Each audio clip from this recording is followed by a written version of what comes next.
Hello friends, আবার চলে এসেছি তোমাদের কাছে নতুন ভিডিও নিয়ে। হ্যাঁ, এতদিন কোনো নতুন ভিডিও ছাড়তে পারিনি কারণ একটু ব্যক্তিগত কারণ ছিল। তবে আর দেরি না করে আবার নিয়ে এসেছি তোমাদের কাছে। হ্যাঁ, আজকে এসেছি হাজরার ক্যাফেতে, 3 নম্বর গেট থেকে বেরিয়ে বাহাতে। দেখে খুব একটা বেশি হাইফাই না লাগলেও ভিতরে খাবার দাবার কিন্তু বেশ টেস্টি।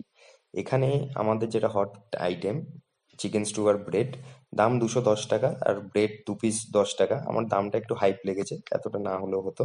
তবে খেতে মোটামুটি ভালো, চিকেনটাও বেশ নরম এবং মশলা দিয়ে নতুন একটা ইউনিক ফ্লেভার পেলাম আমি স্টুটার মধ্যেও। আর এখানে যেটা হট ফেভারিট, সব সময়ের জন্য হট থাকে, সেটা হচ্ছে আমাদের পুডিংটা। দেখতেই পাচ্ছ এখানে ডিমের ফেনা দিয়ে একটা কাজু বাদাম কিশমিশ দিয়ে পেঁচিয়ে ওপরে সাজিয়ে আমাদের দিয়েছে সামনে। জিনিসটা খেতে অসাধারণ সত্যি। এখানে আসলে কিন্তু তোমরা এটা মাস্ট ট্রাই করো। এটার দাম হচ্ছে 85।